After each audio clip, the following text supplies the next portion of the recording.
Hello बच्चों, welcome back to my channel. कैसे हैं आप सब लोग। आज की वीडियो में आप लोग के लिए principle and practice of marketing के या फिर प्रिंसिपल ऑफ मार्केटिंग है के एमसीक्यू क्वेश्चंस लेकर के आई हूँ। मैंने पहले भी इसकी वीडियोस अपलोड करी हैं, एक अलग से चैनल पर प्लेलिस्ट बनी हुई है, लिंक आपको डिस्क्रिप्शन में मिल जाएगा। इस वीडियो को देख सकते हैं, काफी अच्छे क्वेश्चन है। इसके अलावा फंडामेंटल्स ऑफ मार्केटिंग या फिर जो प्रिंसिपल ऑफ मार्केटिंग जो चैनल पे अलग से प्लेलिस्ट अपलोड है उसको भी देख लीजिएगा, तो वो भी आपको के लिए हेल्पफुल रहेगी। सिलेबस लगभग सेम ही है। तो आइए शुरू करते हैं कुछ और नए क्वेश्चंस के साथ, लेकिन उससे पहले चैनल को सब्सक्राइब कर लीजिएगा, वीडियो को लाइक कर दीजिएगा और फ्रेंड्स को शेयर कर दीजिएगा। फर्स्ट क्वेश्चन लेते हैं।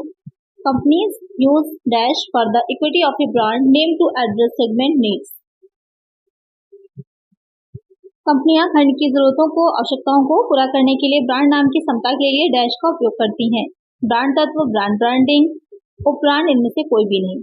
यहाँ पर क्वेश्चन कह रहा है कि जो कंपनियां हैं तो क्योंकि बाजार का जो मार्केट होती है उसके सेगमेंट बनाए जाते हैं, बाजार का के अलग अलग खंड किए जाते हैं जो भी कस्टमर्स होते हैं उसके अकॉर्डिंग।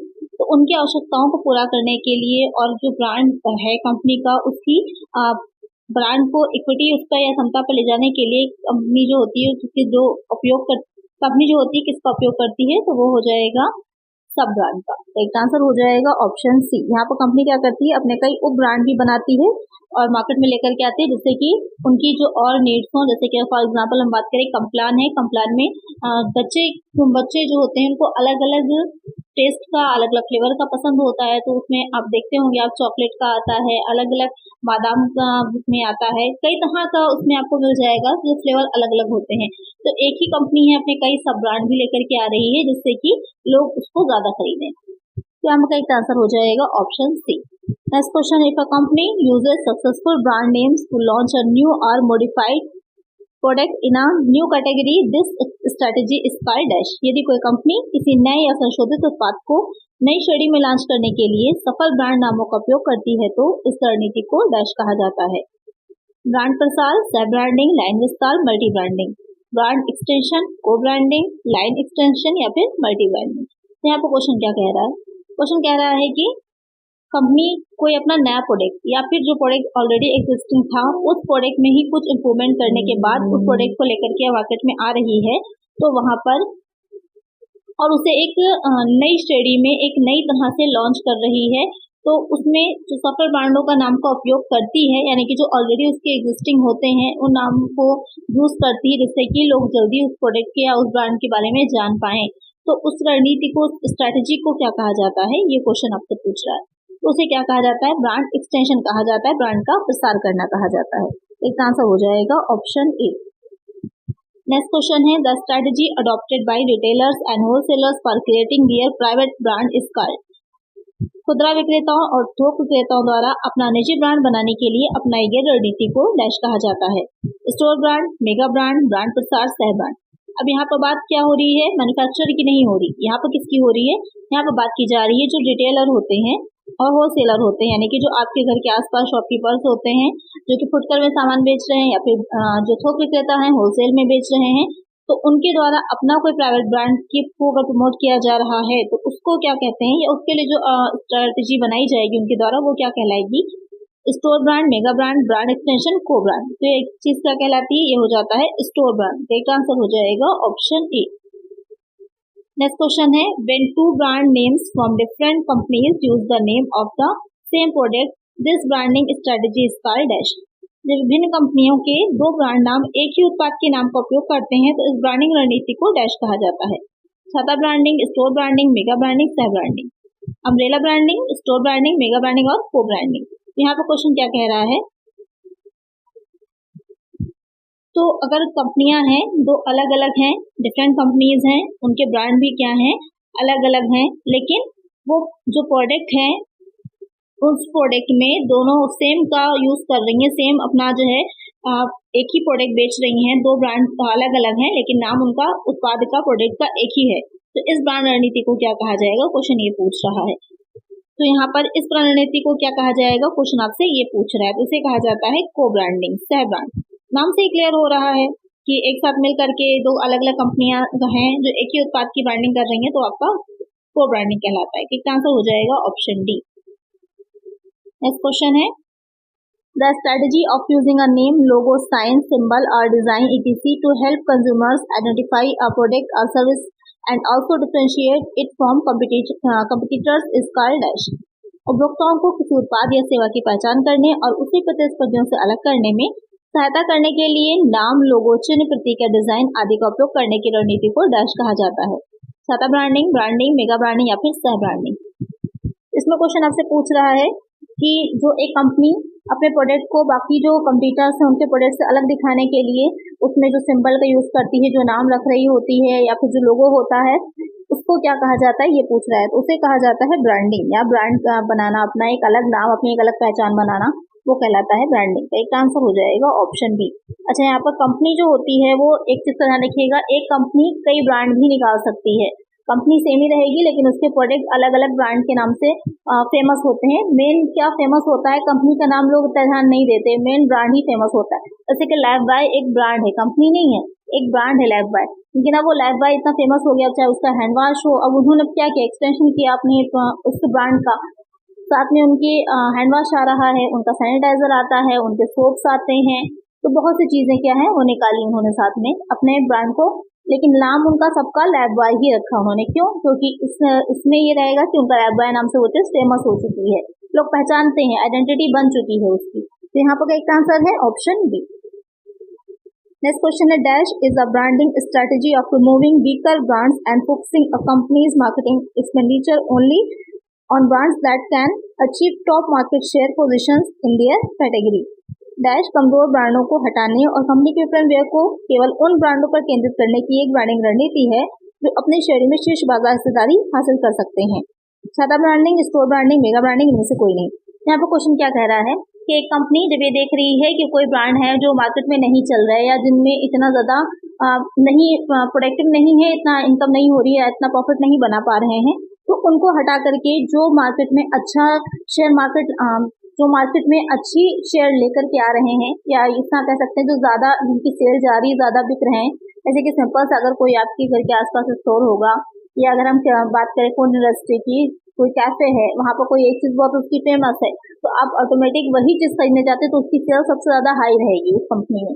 तो वही चीज यहाँ पर भी बात हो रही है कि जिस ब्रांड की सेल सबसे ज्यादा है, शीर्ष पर है, उसको ज्यादा प्रमोट किया जाता है और बाकी जो वीक हो जाते हैं ब्रांड उनको हटा दिया जाएगा। तो वो रणनीति को, उस स्ट्रेटेजी को क्या कहा जाता है? तो वो हो जाती है मेगा ब्रांडिंग। तो एक आंसर हो जाएगा ऑप्शन सी। ये समझ लीजिए ब्रांड के ही अलग अलग टाइप्स हैं। नेक्स्ट क्वेश्चन है advertising campaign help create awareness, recognition and even preference for a brand but brands are not maintained by advertising but through dash. विज्ञापन अभियान किसी ब्रांड के लिए जागरूकता, पहचान और यहाँ तक कि प्राथमिकता बनाने में सहायता करते हैं, लेकिन ब्रांड विज्ञापन से नहीं बल्कि डैश से कायम रहते हैं। ब्रांड डायलूशन, ब्रांड अनुभव, ब्रांड प्रसार, इनमें से कोई नहीं। यहाँ पर क्वेश्चन क्या कह रहा है कि एक कंपनी में एडवर्टाइजमेंट क्यों किया जाता है? एडवर्टाइजमेंट इसलिए किया जाता है ताकि जो ब्रांड है उसके बारे में लोग जानकारी लें, उनको जागरूकता हो, अवेयर हो, उसको पहचाने, आइडेंटिफाई कर सके और बाद में लोग उसको ही प्राथमिकता दें, उसको ही खरीदना पसंद करें। तो वहां पर लेकिन ये क्वेश्चन कह रहा है कि ब्रांड विज्ञापन से नहीं, जो ब्रांड है सिर्फ विज्ञापन से नहीं बनता, और किस चीज से बनता है? किसी भी चीज को सिर्फ आप विज्ञापन देके, एडवर्टाइजमेंट देके एक बार परचेज करेंगे, 2 बार परचेज करेंगे। कोई भी चीज जब नहीं आती है, जैसे कि अगर हम बात करें खाने में ही, जैसे जो बड़े बड़े ब्रांड है, चाहे वो वाव मोमोज हो या फिर KFC है, अलग अलग है, तो वहां पर कुछ भी नया लॉन्च होता है, फौरन उसको टेस्ट करने के लिए एक बार ट्राई जरूर करते हैं। लेकिन अगर हमें अच्छा लगेगा, हमें पसंद आएगा, तभी तो हम सेकंड टाइम उसको दोबारा रिपीट करेंगे ऑर्डर को, अदरवाइज हम नहीं करेंगे। तो वहां पर क्या रहता है कि जो एडवर्टाइजमेंट है वो एक बार की सेल तो बना देगा, लेकिन उसके बाद सेल नहीं बना पाएगा। उसके बाद क्या सेल बनाएगा? वही चीज सेल बनाएगी कि टेस्ट होना चाहिए, हमारा उस प्रोडक्ट को खरीदने का एक्सपीरियंस अच्छा हो, जो हमें क्वालिटी अच्छी मिली हो और सही रेट, सही प्राइस पर मिली हो। तो यहाँ पर वो चीज क्या करती है, ब्रांड को आगे मेंटेन रखने में हेल्पफुल रहती है। तो यहाँ पर करेक्ट आंसर क्या हो जाएगा? वो हो जाएगा ब्रांड एक्सपीरियंस। तो उस ब्रांड को यूज करने पर उसका हमारा एक्सपीरियंस कैसा रहा है, अनुभव कैसा रहा है, तभी हम आगे उस चीज को कंटिन्यू रखेंगे, अदरवाइज हम उसे दोबारा नहीं खरीदेंगे। तो नेक्स्ट क्वेश्चन लेते हैं। Trademark devices that help to identify and differentiate a brand from its competitors are called dash. Trademark वाले उपकरण जो किसी ब्रांड को उसके प्रतिस्पर्धियों को पहचानने और अलग करने में मदद करते हैं, डैश कहलाते हैं। ब्रांड डायलूशन, ब्रांड प्रसार, ब्रांड तत्व, इनमें से कोई नहीं। अच्छा, आप एक चीज समझिएगा कि जो ब्रांड होता है जब उसी को रजिस्टर्ड कर दिया जाता है तो वो ट्रेडमार्क बन जाता है। ये क्वेश्चन अक्सर पूछा जाता है कि सभी ट्रेडमार्क ब्रांड होते हैं, लेकिन सभी जो ब्रांड है वो ट्रेडमार्क नहीं होते। अगर ब्रांड को रजिस्टर्ड नहीं कराया जाता है तो वो ट्रेडमार्क नहीं बनेगा, अगर उसको रजिस्टर्ड करवा लिया जाता है तभी वो ट्रेडमार्क बनता है। ट्रेडमार्क बनता है तो उसकी एक अलग पहचान होती है, एक अलग चिन्ह होता है, उसको कोई भी कॉपी नहीं कर सकता। ब्रांड को कॉपी किया जा सकता है लेकिन ट्रेडमार्क को कॉपी लीगली नहीं किया जा सकता है। अच्छा, ट्रेडमार्क क्या होता है? कोई चिन्ह है, कोई निशान है। जैसे कि बाटा कंपनी की बात करें तो बाटा जो उनका नाम है, उनके लिखे हुए छपे हुए जो अक्षर होते हैं, जो उनके अल्फाबेट्स होते हैं, वही वो ट्रेडमार्क भी है उनका। या जैसे खजूर डालडा अगर आता है, आप लोगों ने देखा होगा तो उसमें खजूर का पेड़ बना होता है, वो उनका ब्रांड है। पार्ले जी बिस्किट अगर आपने खाया होगा तो उससे एक डॉल ऐसी बनी होती है, बच्चा छोटा सा बना है, डॉल क्या बच्चा है एक वो, तो वो उसकी जो पिक्चर है, चाहे जितना पैकेजिंग वो चेंज करें लेकिन वो चीज नहीं चेंज होती है, तो वो क्या है, वो सब ट्रेडमार्क कहलाता है। इसी तरह आप बैंक में देख लीजिए, सबकी एक अलग अलग पहचान, अलग अलग लोगो हैं। तो हर चीज में जितनी भी चीजें ऐसी हैं, जितने भी ब्रांड ऐसे हैं जो रजिस्टर्ड हैं, उन सबका अपना एक अलग पहचान चिन्ह है जो कि ट्रेडमार्क कहलाता है। अब यहाँ पर क्वेश्चन पे आते हैं कि क्वेश्चन क्या कह रहा है कि इसे क्या कहा जाता है, ये चीज क्या जो अलग करने में, डिफरेंशिएट करने, पहचानने में हेल्पफुल होते हैं, उसको क्या कहा जाता है? वो कहलाते हैं ब्रांड एलिमेंट्स। का एक आंसर हो जाएगा ऑप्शन सी। नेक्स्ट क्वेश्चन है, dash occurs when a customer feels that the company is delivering the product as its brand had promised. Dash तब वह होता है जब ग्राहक को लगता है कि कंपनी उत्पाद वितरित कर रही है जैसा कि उसके ब्रांड ने वादा किया था। ब्रांड डायलूशन, ब्रांड प्रसार, ब्रांडिंग, इनमें से कोई भी नहीं। यहाँ पर क्वेश्चन क्या कह रहा है कि जब ग्राहक को लगता है कि कंपनी उसी तरह का प्रोडक्ट प्रोवाइड करा रही है जिस तरह का उसने प्रोवाइड कराने का प्रॉमिस किया था, या फिर जो भी उसने अपने एडवर्टाइजमेंट में आपको दिखाया है कि हाँ इस तरह का प्रोडक्ट होगा, एज इट इज कर रही है, तो वहाँ पर क्या होता है, ब्रांड की ब्रांडिंग अच्छी होती है, लोगों को उस पर विश्वास होता है, पहचानते हैं, पसंद करते हैं, उसको दोबारा लेना चाहते हैं, तो उनकी सेल बढ़ती है। तो क्या एक आंसर हो जाएगा यहाँ पर ब्रांड ब्रांडिंग। एक आंसर होगा ऑप्शन सी। नेक्स्ट क्वेश्चन है, a consumer's ability to identify a brand, recall its performance and compare it with other brand is called dash। किसी उपभोक्ता की किसी ब्रांड को पहचानने, उसके प्रदर्शन को याद रखने और अन्य ब्रांडों के साथ तुलना करने की क्षमता को डैश कहा जाता है। ब्रांड पोर्टफोलियो, ब्रांड प्रसार, ब्रांड ब्रांडिंग, ब्रांड के प्रति जागरूकता। कि कस्टमर है आप, जैसे कि आप ही कस्टमर हैं, किसी भी ब्रांड को आप पहचानते हैं, आपको पता है कि उसमें चीजें कैसी हैं, आप उसको आइडेंटिफाई इजिली कर सकते हैं, आप उसको रिकॉल कर सकते हैं और उसकी परफॉर्मेंस के अकॉर्डिंग, और बाद में से कंपेयर भी कर सकते हैं बाकी चीजों से। तो वो चीज क्या कहलाएगी, क्वेश्चन ये पूछ रहा है। उसे कहते हैं ब्रांड अवेयरनेस, ब्रांड के प्रति जागरूकता। जैसे कि कोई भी चीज है, आप अगर उसको काफी टाइम से यूज कर रहे हैं तो अदर ब्रांड के साथ आप आसानी से उसे कंपेरिजन कर सकते हैं। तो यहाँ पर अगर हम बात करें मैगी नूडल्स की और बाकी की, तो वैसे तो बहुत ज्यादा नहीं खाना चाहिए, कोई भी चीज जो आप बहुत ज्यादा लेते हैं तो वो चीज नुकसान करती है आपको। तो लेकिन अब इंडिया में क्या है कि जितने भी तरह के नूडल्स हैं उसको मैगी बोला जाता है, लेकिन सब अलग अलग नॉर के आते हैं, yippee के आते हैं, बहुत अलग अलग कंपनीज के आते हैं। तो क्या है, हम उसको पहचान सकते हैं, लेकिन मैगी सबकी फेवरेट होती है। किसकी किसकी फेवरेट है कमेंट करिएगा मुझे। तो हो जाती है ब्रांड अवेयरनेस, आप उसको जानते हैं, वो अपने जितने भी नए वेरिएंट लेकर के आएगी आप आसानी से पहचानेंगे और एक बार सब उसको ट्राई जरूर करते हैं नए वेरिएंट। तो यहाँ पर एक आंसर होगा ऑप्शन डी। नेक्स्ट क्वेश्चन है, dash pre-determined specification which helps in achieving conformity and consistency in the output. Dash पूर्व निर्धारित विनिर्देश जो आउटपुट में एकरूपता और स्थिरता प्राप्त करने में मदद करते हैं। मानकीकरण, पैकेजिंग, लेबलिंग, ग्रेडिंग। यहाँ पर क्वेश्चन क्या कह रहा है, पहले से पूर्व निर्धारित कुछ विशेषताएं या फिर जो आउटपुट में एकरूपता या स्थिरता होती है, वो क्या चीज प्राप्त करने में, क्या चीज अचीव करने में हेल्प करती है। तो यहाँ पर क्या हो जाएगा, उसे कहते हैं स्टैंडर्डाइजेशन, यानी कि मानकीकरण। एक मानक निर्धारित होते हैं कि किसी प्रोडक्ट को जब हम बना रहे हैं तो उसमें क्या चीज कितनी मात्रा में होनी चाहिए। लीगली भी ये चीज जरूरी होती है, अगर कोई भी प्रोडक्ट जो स्टैंडर्ड डिसाइड किए गए हैं उसमें पूरी तरह फिट नहीं होता है तो उसको बंद कर दिया जाता है, उसको जो है बैन कर दिया जाता है। तो यहाँ पर मानकों के अनुसार प्रोडक्ट को बनाना बहुत जरूरी होता है, जिसमें कि किसी भी प्रोडक्ट को या किसी भी जो इंग्रेडिएंट उसमें डाला जा रहा है इतनी अधिक मात्रा में ना डाला जाए जो कि हार्मफुल हो जाए सबके लिए। तो जैसे कि पहले के टाइम में मैगी में भी हुआ था कि लेड की मात्रा बहुत ज्यादा पाई गई थी, तो वहां पर उसको बंद किया गया, तो उस पूरे बैच को हटाया गया था, नया बैच जो मानक जो स्टैंडर्ड डिसाइड थे उसके अकॉर्डिंग वापस मार्केट में लाया गया था। तो यहाँ पर एक आंसर है ऑप्शन ए। नेक्स्ट क्वेश्चन है, When firms leverage an existing brand name to introduce a new product in market, it is called as। जब कंपनियां बाजार में एक नया उत्पाद पेश करने के लिए मौजूदा ब्रांड नाम का लाभ उठाती हैं तो इसे कहा जाता है ब्रांड प्रसार, उप ब्रांड, मूल ब्रांड, उत्पाद विस्तार। ब्रांड एक्सटेंशन, सब brand, parent brand, product extension, यानी कि ऑलरेडी मार्केट में उससे रिलेटेड जो चीजें हैं कंपनी है वो बेच रही है, सेल कर रही है, अब उसी में ही कुछ वो नया लेकर के आ रही है तो वहां पर जो ऑलरेडी एग्जिस्टिंग उसका ब्रांड था उसका जब वो बेनिफिट लेती है, लाभ उठाती है या ये दिखाती है कि देखिए आपने इस प्रोडक्ट को यूज किया था, आपके लिए हेल्पफुल रहा, अब इसका नया प्रोडक्ट भी यूज करिए, ये भी आपके लिए बहुत हेल्पफुल होगा। इस तरह से आते हैं ना एडवर्टाइजमेंट हम लोग जो देखते हैं टीवी में, तो वहां पर उसे क्या कहते हैं या जो एग्जिस्टिंग ब्रांड होता है वो क्या वहां पर कहलाता है, तो इसको ब्रांड एक्सटेंशन बोलते हैं, ब्रांड का प्रसार बोलते हैं। अभी आपने इस वाले क्वेश्चन को ही अलग तरह से थोड़ा सा पर मैं समझा था।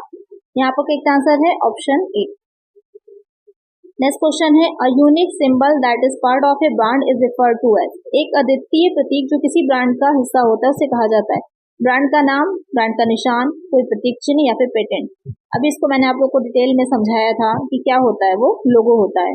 जो लोगो उसके ऊपर बना होता है वही उसकी एक अलग पहचान होती है, सिर्फ उस लोगो को देखकर भी आप पहचान सकते हैं कि ये प्रोडक्ट इस कंपनी का है। ऐसे नेस्ले का आप कोई भी प्रोडक्ट ले लीजिए तो उस पर आप देखते होंगे कि एक नेस्ट बना होता है, दो उसमें जो है बर्ड होती है बैठी हुई, तो वो उनका एक प्रतीक चिन्ह, उनका एक लोगो है, ये आपको उनके हर प्रोडक्ट को वो मिलेगा। इसी तरह जितनी भी कंपनीज ले लीजिए, कोई भी प्रोडक्ट आपके आसपास रखा होगा उठा के देखिएगा, आपको ध्यान आएगा कि ये चिन्ह तो वो लोगो या वो सिंबल तो उसके हर प्रोडक्ट पर बना हुआ है, तो वही क्या है उसकी पहचान चिन्ह होता है, पहचान उसकी है, निशान है उसका। तो यहाँ पे एक आंसर है ऑप्शन सी। नेक्स्ट क्वेश्चन है ब्रांडिंग ऑफ प्रोडक्ट डैश। उत्पाद की ब्रांडिंग है, इससे और अधिक बिक्री योग्य बनाता है, यह इसे बाजार में मौजूद अन्य उत्पादों से अलग करता है, इसे ग्राहक के लिए और अधिक आकर्षक बनाए, ग्राहकों को एमआरपी पर छूट देता है, makes it more saleable, differentiates it from other product in the market, make it more attractive for customer, give customer rebate on MRP.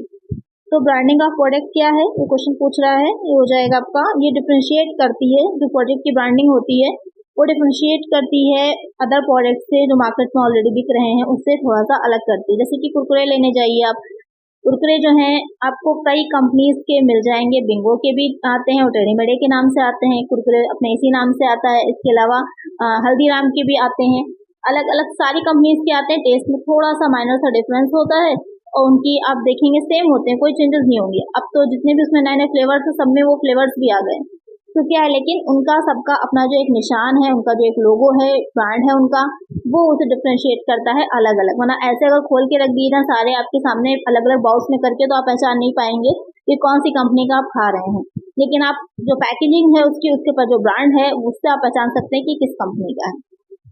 यहाँ पे क्या करते हैं, डिफरेंशिएट करते हैं अदर प्रोडक्ट से मार्केट में। एक आंसर हो जाएगा ऑप्शन बी। नेक्स्ट क्वेश्चन है dash involves consistent repurchases and preferences for specific brand. Dash में विशिष्ट ब्रांडों के लिए लगातार पुनर्खरीद और प्राथमिकताएं शामिल हैं। ब्रांड वफादारी, ब्रांड छवि, ब्रांड योग्य व्यक्तित्व, ब्रांड स्मरण, brand loyalty, brand image, brand personality, brand recall.